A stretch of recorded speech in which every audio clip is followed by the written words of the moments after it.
My ego almost blocked me from meeting my husband. Let me tell you this crazy story, and I hope sharing this will help you in some way to get out of your own head, to ask for help, and to really trust the universe, to trust God, to trust your close loved ones, the people around you. So, long story short, I met my husband back in 2015. There's a lot of new people here on my channel. Thanks for joining. My name is Ari. I discuss all things mindset, manifestation, motherhood, you name it. All the things that are blocking us from living our highest and best versions of ourselves. So I met my husband back in 2015 on a dating app. From the beginning, my ego was involved. I had signed up for a paid dating app. I won't name it, but you pay monthly, and I had just signed up for 1 month. Yeah, I think it was $40 or something for that month, which back then, that's a lot of money. So I told no one. I told no one that I had signed up for this dating app because, I had gone through a number of relationships that just weren't going well. I was just tired of getting people's opinions, like getting other people involved, all this stuff.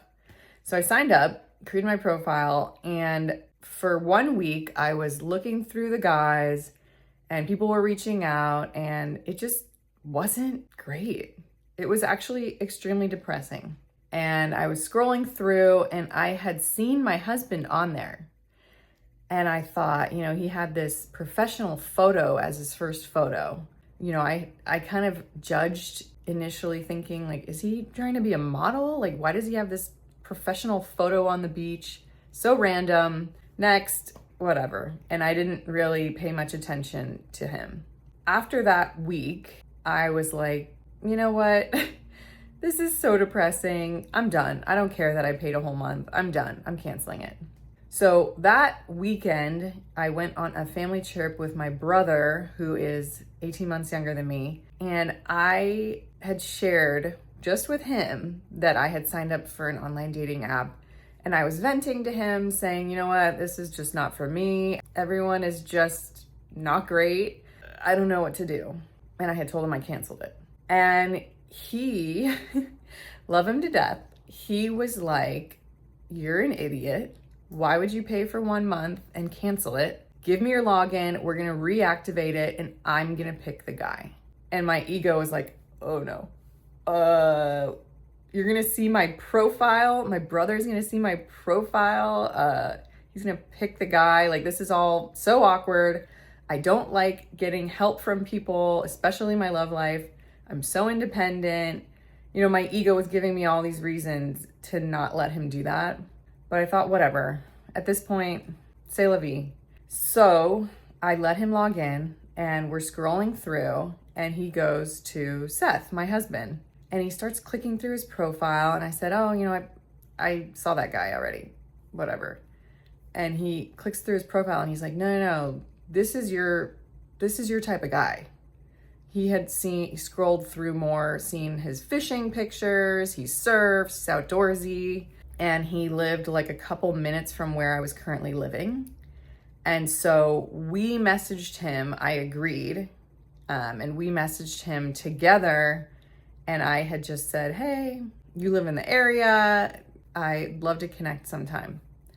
And my husband immediately replied back. And I love how, he's a man of few words, but I love how straightforward he was. And he said, all right, let's meet up. And we picked a place and time, and that was the end of it. We didn't even chat. With online dating, you can chat with people for long periods of time, and I don't recommend that because I did do that at one point for a month and built this guy up in my head, and then it was a complete letdown when we actually met. So don't do that. So I ended up meeting up with my husband, and it turns out that profile picture that I thought was just crazy, like a wannabe model photo, was from his brother's wedding. And obviously he is the love of my life. Of course we hit it off. And of course I never would have picked him. My ego, everything about the situation, I was blocking my own success. As Kathy Stanger would say from Millionaire Matchmaker, my picker was off. And that happens a lot of times in life. We think we know what's best for us. And like I always say, we need to get quiet and we need to take time, get off the emotional roller coaster and really feel in our heart what is right. But sometimes you need to call in external help. And these are the people you trust, that you love the most. These people are here to help you, to guide you. Sometimes we are just so caught up in our own mess, in our heads, in our stories. It's really hard to sort through your own chaos sometimes, and asking for help, whether this is with dating, with work, with anything, asking the people you love and trust the most to come in and really give it to you straight. And ego, I love what Wayne Dyer says ego is. It's edging God out. A lot of the time, our ego blocks us from opportunities. And these are life-changing opportunities that if you can get out of your own head, your own story, your own judgment, you will be so shocked at what you can find. And full circle, my brother spoke at our wedding and it was a beautiful speech, and I am forever grateful for him for finding my husband and helping us create this beautiful life together. I will say my brother also picked one other guy that I went out with, but that was a no-go. Trust the people you love. Of course, trust yourself, but if you have been stuck for a long time, ask for help. Love you guys.